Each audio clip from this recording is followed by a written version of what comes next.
사람은 누구나 한 번밖에 없는 인생을 성공적으로 살고 싶어 해요. 특히 오늘날 과거의 그 어느 때보다도 성공에 관심이 높습니다. 일반적으로 세상에서의 성공은 출세하는 것 혹은 부자가 되는 것을 성공한다 그렇게 말을 해요. 그러나 성경에서 말하는 성공은 세상이 말하는 성공과는 많은 차이가 있습니다. 세상이 말하는 성공은 내가 원하는 대로 이루어지는 것을 말하지만 성경에서 말하는 성공은 하나님의 자녀가 하나님의 뜻대로 순종해서 하나님의 뜻을 성취하는 것을 말해요. 여러분, 믿음은 하나님께로부터 오고 신념은 자기 확실에서 와요. 그러므로 긍정의 힘이 자기 신념에서 나왔다면 그 긍정의 힘은 그를 망하게 하는 독이 된다는 겁니다. 성경에서 말하는 성공의 힘은 긍정의 힘이 아니라 하나님께로 온 믿음이에요. 소위 세상에서 말하는 에서의 성공적 삶을 우리 모두는 꿈꾸잖아요. 그렇게 되고 싶어 해요. 그렇게 됐으면 좋겠다. 그렇게 또 기도도 합니다. 그러나 여러분, 에서는 언약의 사람이 아닙니다. 비록 세상적으로는 성공했다 한다 할지라도 하나님의 평가는 실패예요.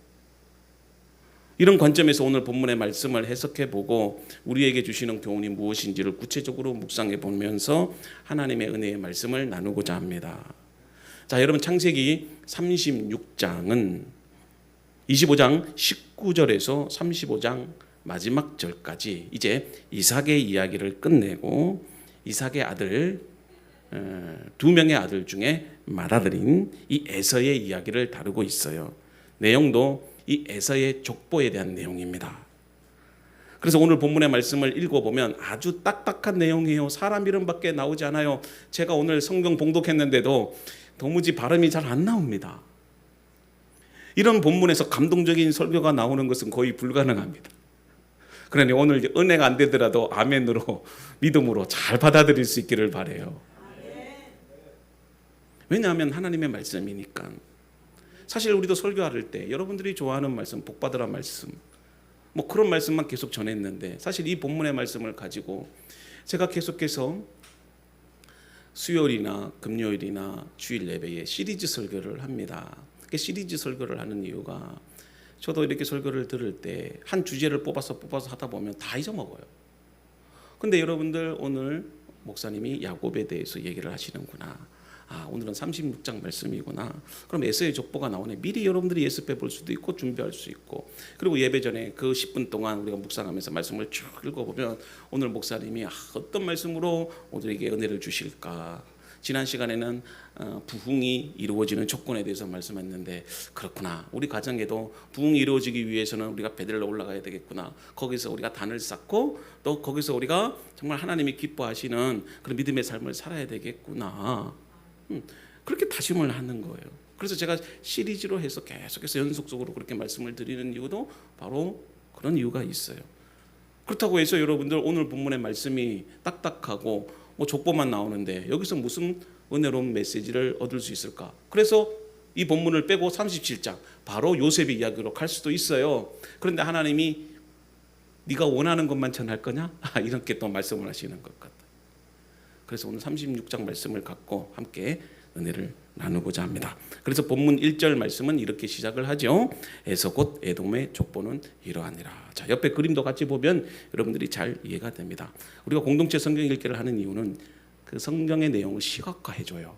그래서 이렇게 에서의 족보에 대해서 이런 식으로 정리를 해놓기 때문에 여러분들이 같이 그림을 보면서 보면 참 좋아요. 자, 이삭의 둘째 야곱의 이야기는 37장 2절에 보면 나오는데 그때 시작해서 창세기 마지막 장까지 이어지는데요. 창세기 37장 2절의 말씀을 보면 야곱의 족보는 이러하니라. 자, 에서의 족보와 또 야곱의 족보. 자, 이렇게 나옵니다. 자, 에서의 족보나 야곱의 족보는요, 히브리어로 톨레도트라고 해요. 톨레도트라고 하는데 이것은 구약 성경에서 일반적으로 이것은 누구누구의 족보니라 이렇게 번역이 돼요. 그걸 톨레도트라고 합니다. 그리고 창세기 36장은 창세기의 다른 장에 비해 사실 그렇게 중요하지 않는 장이라고 해도 과언이 아니지요. 이유는 이 이삭과 야곱의 그런 톨레도트 사이에 끼인 짧은 에피소드예요. 아마도 창세기 36장 바로 이 에서의 족보가 창세기에 빠져도 창세기를 이해하는 데 전혀 지장이 없을 거예요. 실제로 이 장에 쓰인 이름의 내용도 특별한 게 없어요. 배울 만한 이름이 없다는가요. 근데 여기에 나타난 이 사람들의 이름은 단지 이 사람들에게 공통점이 있다면 그것은 4,000년 전에 살았던 에서의 후손이라는 겁니다. 아마도 성도들 중에도 대부분 오늘 읽은 본문에 대해서는 전혀 모를 겁니다. 처음 들어보는 이름도 많을 거예요. 솔직히 성경에는 이보다 더 중요한 내용들이 훨씬 많아요. 물론 우리가 이 모든 사실을 알아야 구원을 얻는 건 아닙니다. 그렇다고 해서 우리가 이것들을 무시하거나 그냥 넘어가는 것도 올바른 태도가 아니에요. 나중에 38장에 보면 참으로 제 입으로 말하기 부끄러운 내용이 나와요. 여러분들, 유다가 며느리와 함께 간통을 합니다. 이걸 나이 드신 어른들이 보면 뭐라고 하겠습니까? 사실 그 본문의 말씀은 빼고 싶은 말씀. 그래도 얻을 교훈이 있어요. 마찬가지입니다. 오늘 36장도 복잡한 족보 이야기가 나오지만 아주 간단하게 줄여서 여러분들에게 얘기를 하면 에서가 후손을 많이 낳고 결국에는 에돔이라고 하는 큰 나라를 이루었다는 거예요. 결론이. 근데 이것만 알면 충분하지 않을까요? 사실 여기에 나오는 이름조차도 벅차요. 처음 들어본 이름이 부지기수예요. 근데 우리가 이 이름들을 세세히 다 알 필요가 있을까요? 이러한 질문에 우리가 가장 기본적인 사실을 인지해야 되는데, 사랑하는 성도 여러분, 창세기 36장도 다른 장들과 마찬가지로 하나님의 말씀이에요. 아멘. 그렇다면 당연히 이 말씀도 오늘을 살아가는 우리에게 있어서 귀중한 하나님의 말씀으로 주어진 사실을 여러분들이 인정하고 받아들여야 된다는 것입니다. 우리를 살리는 것은 간단하고 명료한 교리가 아닙니다. 또 화려한 수식어로 표현된 거창한 구절이 아닙니다. 우리를 살리는 것은 성경에 기록된 하나님의 말씀이에요. 이 말씀이 역사 속에서 우리에게 계시로 주어졌고요. 이 계시의 말씀은 성령의 감동으로 기록된 그 말씀, 그것을 설교를 통해서 강단에서 선포되는 것입니다. 그러므로 기록된 성경의 말씀은 그 어느 것 하나도 무의미한 것이 없고요, 버릴 것이 하나도 없는 위대한 하나님의 말씀입니다. 아멘. 자, 에서의 족보예요. 여러분, 에서라고 생각하면 어떤 단어가 떠올리나요? 아마 긍정적인 단어는 나오지 않을 거예요. 적어도 그는 야곱과 달리 하나님으로부터 선택되지 못한 사람이었어요. 이것을 로마서 9장 13절에 보니까 내가 야곱은 사랑하고 에서는 미워하였다, 이런 말씀으로 표현합니다. 그리고 히브리서 12장 16절을 보면 더 구체적으로 에서를 망령된 자다, 망령된 자다, 그렇게 표현하고 있지요. 이것은 정죄예요. 장자권 같은 명분이나 그리고 명예나 이런 것들을, 그 가치의 존귀함을 눈앞에 보이는 이익이나 순간적인 욕구에 충실했던 바로 그런 사람이 에서예요. 그래서 시작성경 히브리 기자는 12장 16절에서 에서를 망령된 자라 그렇게 기록하고 있습니다. 물질과 현실적인 것에만 집착하는 그의 어긋난 성품을 폭로하고 있죠. 그러나 이 모든 사실과는 달리 오늘 우리가 읽은 본문에서 우리는 에서에 대한 부정적인 이미지를 전혀 찾아볼 수가 없어요. 에서가 정말 망령된 자였다면 하나님이 이 망령된 에서를 징계했다, 아니면 그의 가문이 몰락했다, 이 정도는 기록이 되어 있어야 되는데 오히려 에서와 그의 후손들이 에돔이라는 큰 나라를 이루었다고 마침표를 찍고 있어요. 여러분, 에서를 다시 한번 우리가 생각해 볼게요. 에서는 리브가를 통해서 나온 자식의 아들입니다. 이 점에서 에서가 룻이나 엘리에셀이나 이스마엘과 다른 근본적인 차이점이에요. 조카 롯은 아브라함의 조카였습니다. 그리고 엘리에셀은 아브라함의 종이었습니다. 또 이스마엘은 사라가 아니라 여종 하갈을 통해서 낳은 아들이었어요. 근데 에서는 야곱과 마찬가지로 쌍둥이로 야곱과 리브가의 아들로 태어났어요. 그래서 혈통이나 법적으로나 서로 아무런 차이도 발견할 수가 없어요. 왜냐하면 둘 다 야곱과 리브가 밑에서 자랐기 때문에 그렇습니다. 그렇기 때문에 이스라엘과 에돔은 서로 형제의 나라라고 할 수 있어요. 그래서 하나님은 이스라엘 백성들이 나중에 출애굽을 한 뒤에 가나안 땅에 들어갈 때에 하나님은 에돔은 해하지 말라. 그렇게 신명기 23장 7절에서 명령하고 계신 것입니다. 비록 에돔이 하나님의 약속에서 제외는 됐지만 그렇다고 해서 가나안 족속과 동일한 나라가 아니에요. 그렇게 취급해서도 안 되는 이유가 바로 여기에 있다는 것입니다. 본문에서 에서가 가나안 땅을 떠나게 되었다는 사실을 강조해요. 자, 8절에 보면 에서의 톨레도트의 첫 부분이 에서가 세일산에 거하였다. 이렇게 마치고 있지 않습니까?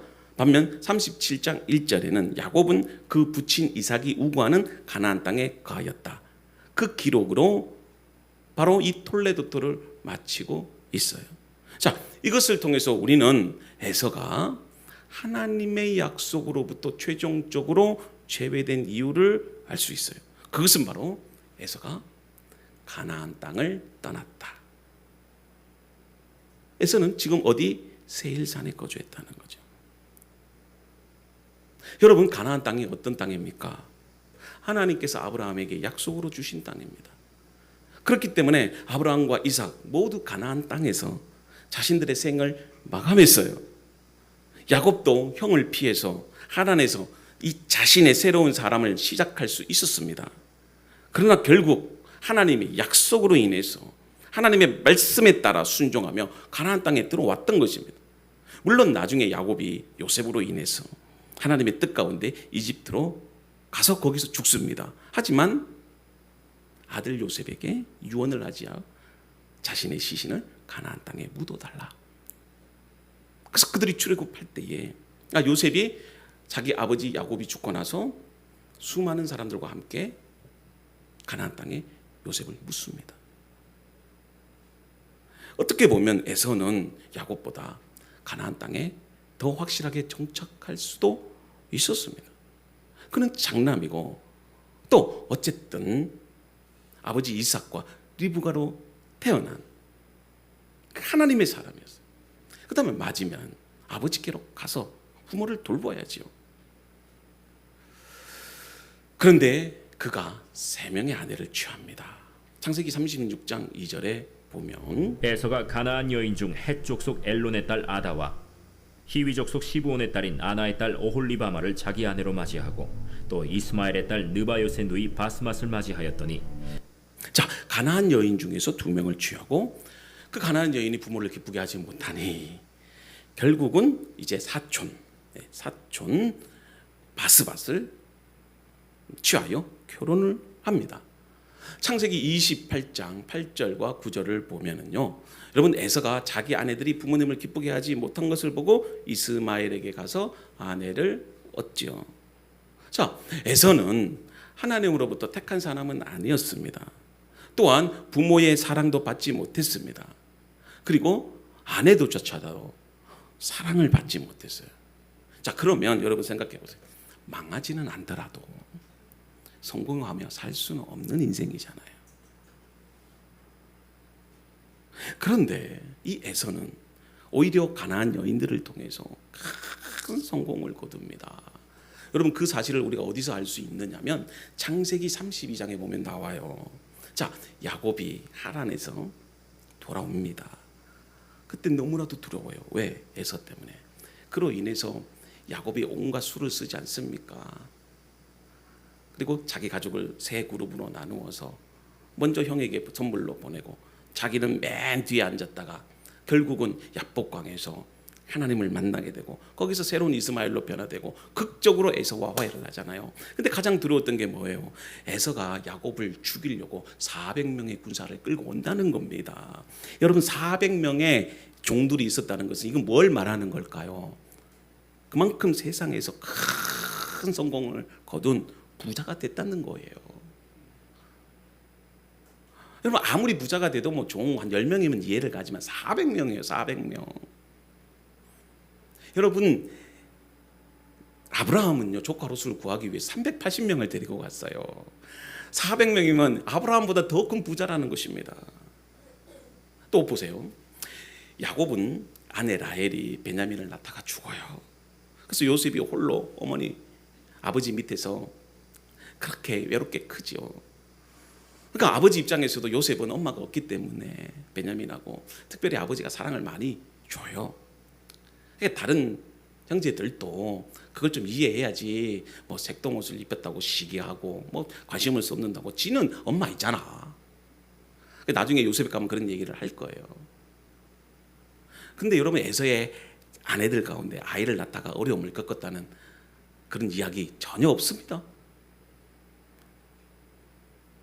물론 하나님이 사랑하지 않는 백성이라고 해서 아이를 낳는데 어려움을 당한다는 법은 없지요.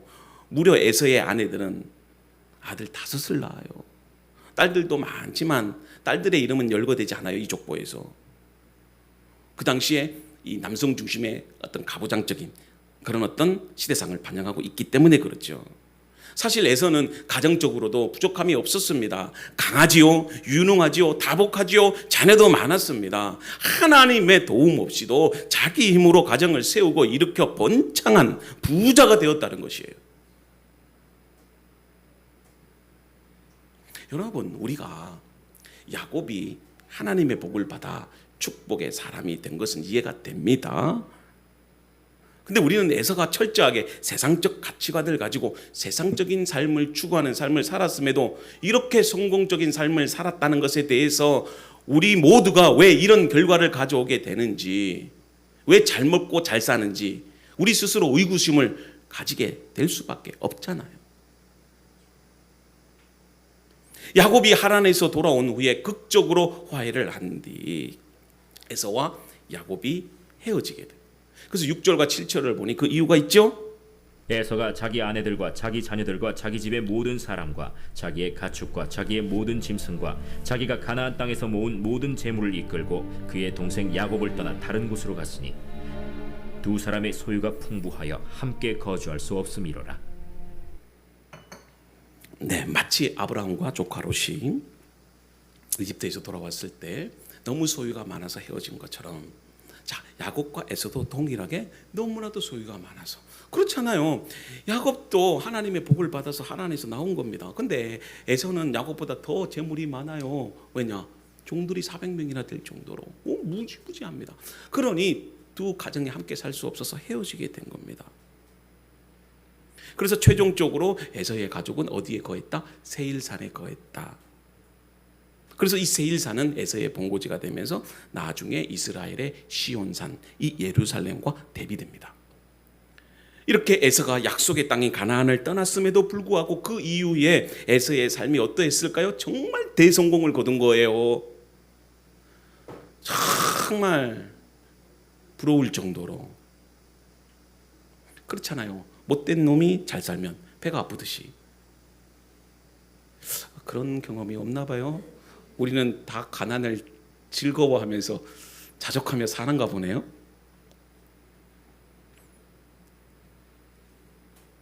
창세기 36장에 나온 족보를 연구해 보면 이 에서의 족보에서 우리는 3가지를 찾을 수가 있어요. 첫째, 에서도 야곱처럼 12지파를 이룹니다. 그만큼 자손의 복을 받았다는 겁니다. 그리고 두 번째는 세일 땅에 거주하던 호리 족속들을 에서가 동화를 시킵니다. 20절부터 30절까지는 호리 족속에 대한 이야기가 나와요. 자, 이 호리 족속은, 호리라는 말은 동굴에 거하는 자, 이 뜻을 말해요. 그러니 이 호리 족속이 아마도 사암이나 석회암 동굴에 살았어요. 그러니까 에서가 이 세일에 도착하기 이전에 호리라고 하는 족속들이 이미 살고 있었다는 겁니다. 그래서 20절과 21절에 나열된 이 세일의 7 아들은 곧 호리 족속의 7 족장을 말해요. 그래서 20절과 21절에 그렇게 표현하고 있지요. 자, 보시면 저렇게 나와 있어요. 자, 에서의 12지파가 이 호리의 7 족속을 물리쳤는지는 몰라요. 아니면 결혼을 해서 동화를 시켰는지도 우리는 잘 알 수는 없지만, 어쨌든 에서는 이 7 호리 족속이 차지하고 있던 이 세일 땅을 결국 자신들의 왕국으로 만들었어요. 그리고 마지막으로 이 에서는 에돔이라는 왕국을 이룹니다. 보세요. 야곱의 후예들은 이스라엘이라는 나라를 세우기도 훨씬 이전에 이미 에서의 후손들은요, 에돔이라는 왕국을 이루고 번성했던 거예요. 그래서 31절에 다음과 같이 말씀하고 있죠. 이스라엘 자손을 다스리는 왕이 있기 전에 에돔 땅을 다스리던 왕들은 이러하니라. 이 말은 뭡니까? 에서의 후손들이 왕국을 이루었다는 겁니다. 그의 후손들이 뭐가 됐다? 왕이 됐다. 지금으로 말하면 불신자의 자녀들이 잘 먹고 잘 살다가 또 그의 후손들이 대통령까지 됐다는 겁니다. 대통령도 한 번이 아니고 여러 명. 자, 간단히 말하면 뭘까요? 에서의 후손들은 빨리 출세하며 떵떵거리며 살았다. 그러니까 여러분, 중요한 것은 빨리 돈 벌고 빨리 출세하고 빨리 높은 자리에 가다. 이게 우리가 다들 꿈꾸는 거 아니겠어요? 그러니까 우리도 복을 원해요. 근데 우리는 나중에는 안 했으면 좋겠고, 내가 살아있는 동안에 뭔가 가지적으로 정말 부자가 되고 또 연봉도 많이 받고 사회적으로도 권위가 있고 또 교회 안에서도 장로나 권사나 이런 직분자가 빨리 됐으면 좋겠다. 그런 꿈을 꾸잖아요. 나중에 복을 준다는 거는 우리도 이해는 해요. 근데 나중보다는 빨리.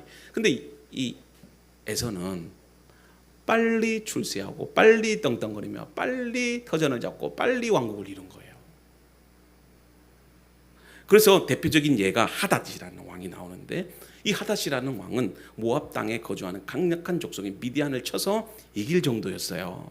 후삼이 죽고 브닷의 아들 곧 모압 들에서 미디안 족속을 친 하닷이 그를 대신하여 왕이 되었으니 그 도성 이름은 아윗이며, 다음에 심지어는 다윗과 친구가 될 정도로 그런 어떤 강력한 나라를 이루었던 겁니다. 자, 에서의 가문이 이렇게 성공하고 번성하는 하는 일들마다 다 잘 되는데, 자, 그러면 약속의 자녀이고 하나님의 축복의 자녀인 야곱의 아들들은 어떠할까요? 37장 이후에 우리가 이제 말씀을 보게 되는데, 우리의 기대와는 달리 야곱의 자식들은 그렇게 좋은 모습을 보여주지 못해요. 자, 야곱이 세겜에서 돌아와 드디어 고향 땅 브엘세바, 아버지가 있는 그 고향 땅에 정착을 합니다. 근데 그때부터 형제가 하나 되지 못하고 서로 싸웁니다. 결국 형제들은 요셉을 시기해서 그 동생 요셉을 애굽에 팔아버리지 않습니까? 또 큰 흉년이 들자 결국 약속의 땅을 떠나 애굽에 와서 타향살이를 합니다. 또 시간이 지나자 요셉을 알지 못하는 악한 왕들이 출현하자 이 야곱의 자손들을 핍박하기 시작합니다. 그러자 우리가 출애굽기 1장 2장을 읽어보면 그들이 절망과 고통 속에서 노예로 살아갑니다. 본받을 것 하나도 없는 것 같아요. 모세를 통해서 하나님의 은혜로 출애굽을 했지요. 근데 그들이 이스라엘이라는 나라를 세우기까지 200년이라는 사사기 시대를 거쳐서, 사울을 통해서 이스라엘이라는 나라를 세우기까지 200년이라는 시간이 든 거예요. 요셉이 애굽의 총리가 되는 영광을 잠시 누렸지만 그것도 잠깐이에요. 보세요. 에서의 자손들은 에돔이라는 나라를 건설해서 눈부시게 빛나도록 행복하게 잘 사는 동안 이 야곱의 자손들은요, 여전히 약속의 땅 밖에서 나그네와 외국인으로서 고통받고 그렇게 힘들게 산 거예요. 그것도 200년 동안이나. 자, 이제 말씀의 결론을 맺고자 해요. 여러분, 우리가 말씀 속에서 확인한 바와 같이 에서 가문의 성공과 야곱 가문이 겪는 고난의 삶을 우리가 어떻게 바라볼까요? 자, 잠에서 깨세요. 이게 중요한 말씀입니다. 다른 거는 다 안 잊어도 돼요. 이거는 기억해야 돼요. 자, 잠에서 다 깨세요. 여러분들은 세상 사람들의 사회적인 성공과 경제적인 번영을 보면서 뭘 느껴요? 저는 솔직히 부럽습니다. 저도 수단과 방법을 동원해서 교회가 막 성도들도 많이 모이고 교회도 커졌으면 좋겠어요. 그렇게 되고 싶다는 유혹이 있다는 걸 여러분들 거부하지 마세요. 인정하세요. 그리고 그것을 하나님 앞에 다 내어 놓으세요. 없는 척 살지 마세요. 그러나 여러분, 세상에서의 성공은 가시적인 성공이지 영적인 면에서 볼 때는 실패예요. 우리에게 성공과 번영을 주실 때는 다 이유가 있어요. 그걸 통해서 나누어 주라는 겁니다. 섬기라는 거잖아요. 우리가, 여러분들 이 말씀이 잘 이해가 안 가시면 제가 오늘 다 설명할 수 없기 때문에 지난주에 도둑질하지 말라 수요 예배, 수요 기도회 때 그 말씀 한번 보셔요.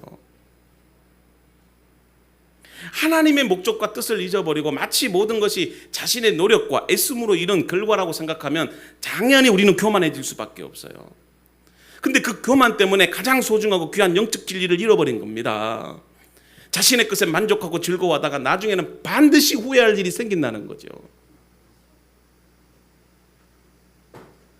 에서의 후손인 에돔은 자기 번영과 위대함이 자신의 능력에서 비롯된 것이 아니라 하나님의 섭리 속에서 주어진 선물임을 기억해야 했어요. 그런데 그러지 못했다는 겁니다. 여러분, 오바댜를 읽어보면 에돔의 심판을 말해요.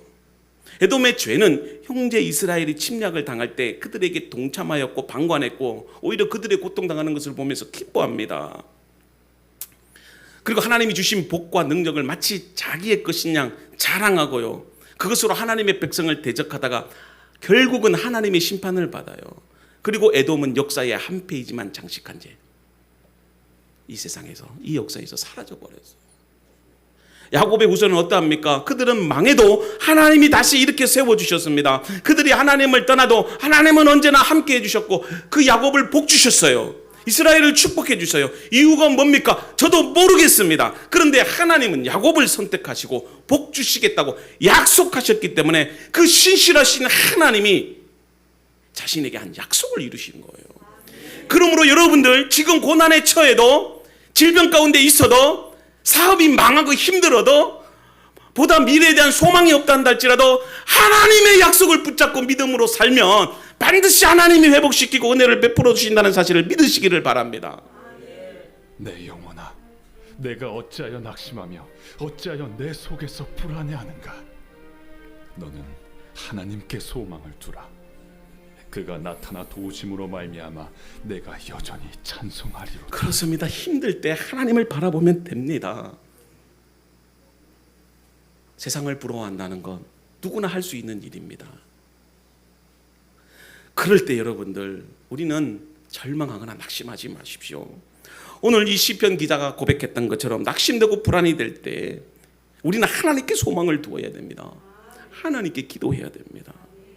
하나님은 우리의 기도를 들으시고 여러분들의 문제를 해결해 주실 뿐만이 아니라 우리가 구하는 것보다 생각하는 것보다 더 큰 축복을 내려주십니다. 여러분, 이걸 믿어야 돼요. 세상에는요, 성공한 사람들이 참 많아요. 나름대로 성공한 이유를 찾을 수가 있어요. 하지만 그 모든 것을 허락하신 분이 하나님이라는 사실을 기억할 때 세상의 누구도 자신의 성공과 번영을 자신이 이룬 것인 것처럼 자랑할 수가 없어요.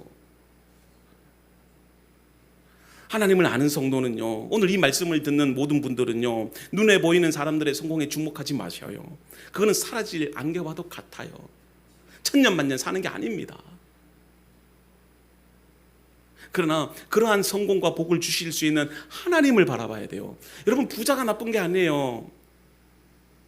부자가 되면서도 정말 믿음으로 하나님을 바라보고 하나님을 신뢰하는 자가 축복의 사람이에요. 그 사람이 대표적인 누굴까요? 삭개오. 삭개오가 여러분 부자입니다. 엄청난 부자예요. 근데도 그가 예수님을 영접하고 구원받는 거예요. 저는 삭개오와 같은 믿음의 사람, 축복의 사람이 되기를 바랍니다. 오블리스 오블리제라는 말이 있잖아요. 고상한 부자, 멋있는 부자. 저는 여러분들이 그런 사람이 되기를 원해요. 우리가 부를 누리는 것은 제가 수요일에도 말씀드렸지만 가난한 자들의 것이 내게로 온 거예요. 돈이라고 하는 재화는요, 여러분 한정이 돼 있잖아요. 무한하지 않아요. 그러면 그 돈이 돌고 도는데 힘 있는 자, 권력 있는 자는요, 부자들은 그것을 가난한 것들을 빼앗아서 자기 배를 채우는 거예요. 그러니 상대적으로 이 땅을 살아가는 데는 항상 가난이 있을 수밖에 없어요. 왜냐? 유한하기 때문에 그렇잖아요. 석유 재벌들, 석유가 떨어지면 그들 거지가 될 거예요. 그러니까 내가 누리는 부는요, 가난한 것들이 빼앗아서 내게 오는 거예요. 그래서 우리는 어떻게 해야 된다니까? 그 가난한 자들 돕고 섬기고 나누어 줘야 되는 거예요. 그렇지 않을 때는 하나님이 심판하시는 겁니다. 너희가 가난한 자들을 외면하고 그들의 아픔을 돕지 않고 너희들만을 위해서 살아갈 때는 하나님이 벌하시는 거예요.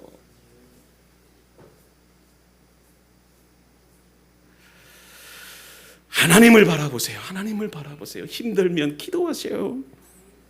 세상의 성공이 부럽잖아요. 배가 아프잖아요. 사촌이 땅을 사도 배가 아픈데, 저 예수 안 믿고 나쁜 짓 하는 놈들이 잘 먹고 뚱뚱하게 사는 걸 볼 때에 배가 아픈 정도가 아니죠. 띠꿀띠꿀 뒹굴고 싶은 마음이 있잖아요. 그럴 때 하나님께 기도하셔요. 기도하셔요.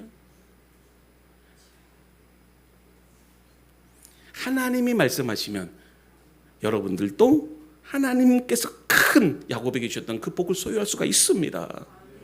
왜 여러분들에게 물질의 복을 안 주시는지 아십니까? 만약에 저한테요 10,000명이 모이는 교회 담임 목회자가 지금 바로 하라 그러면 제가 타락할 것 같아요. 제가 한 10억이라는 돈이 있으면 그 돈 갖고 목회 안 할 것 같아요. 저는 교회 팔고 도망갈 것 같아. 그러니 하나님이 저에게 부하게도 않게 하시고 가난하게도 않게 하시고 늘 자족할 수 있는 마음을 주시는 거예요. 이 영적 원리를 깨달으세요. 하나님이 돈을 주셔도 여러분들의 믿음이 흔들리지 만큼 바다와 같은 믿음을 가지셔요. 돈을 줘서 하나님 떠나고 교만해져서 그렇게 하면 차라리 가난하게 사는 게 나아요. 부자 세상적으로 볼 때는 부럽지요. 결국은 그 돈을 믿고 의지하다가 망하는 겁니다. 죄송한 표현이지만 저도 세상이 이렇게 빨리는지 몰랐어요. 벌써 애 낳고 살다 보니 이제 50 초반을 달려갑니다. 우리 어르신들 세월이 얼마나 빠릅니까? 정말 눈 하나 깜빡한 것처럼 지나온 것 같지 않아요? 앞으로 살면 얼마 살겠어요? 기껏해야 10년, 20년이에요. 다 땅에 묻혀서 죽어질 건데 김일성도 죽었어요. 이건희 회장도 죽었어요. 애플의 스티브 잡슨도 죽었어요. 그 돈 싸갖고 갑니까? 나누며 삽시다. 베풀며 삽시다. 우리의 모든 것을 하늘에 쌓아둡시다. 가장 좋은 복, 위대한 복은 하나님께서 그리스도 안에서 베푸시는 구원의 복이에요. 지금 이해 안 되지요. 세상이 좋아서 우리 청년들, 청소년들 세상을 쫓아서 살고 싶지요. 주님 없는 거 싶지요. 반드시 후회할 날이 옵니다. 반드시 후회할 날이 와요. 그때 내가 엄마 아빠 말을 들을 걸. 제발 좀 교회 나가서 예배 드릴 걸. 또 교회 나온다고 구원 받는 건 아니에요. 성령을 체험해야 돼. 세상의 번영과 성공보다 더 크고 위대한 복, 예수 믿는 복이에요. 이 사실을 잊지 말고 살아갈 수 있기를 바랍니다. 의인의 고난, 악인의 형통, 비록 냉정한 현실을 경험하게 될 때 여러분들 절망하거나 낙심하지 마셔요. 내가 당하는 고난, 내가 하나님을 올바르게 섬기고 있다는 증거예요. 그래서 사도 바울은 디모데후서 3장 12절에 다음과 같이 말해요. 무릇 그리스도 예수 안에서, 우리 같이 한번 읽어볼까요? 시작. 무릇 그리스도 예수 안에서 경건하게 살고자 하는 자는 밖에. 힘들어도 그렇구나, 내가 하나님의 사랑을 받는 자구나, 하나님이 나와 함께 하시는 증거구나. 여러분 세상의 형통을 부러워합시다. 그러나 그것 때문에 내 믿음을 잃지 맙시다. 배가 아프더라도 참읍시다. 삶이 내가 기대한 것처럼 되지 않고 힘들어도 어려워도 은혜의 줄 놓지 마시기를 바랍니다. 믿음의 줄을 놓지 말기를 바랍니다. 아멘 좀 크게 하세요. 소망의 줄을 놓지 않기를 바랍니다. 예. 믿음의 선배들도 이 길을 갔습니다. 우리도 소망을 가지고 기도하며 이 길을 걸어가는 저와 여러분들이 되기를 축복합니다.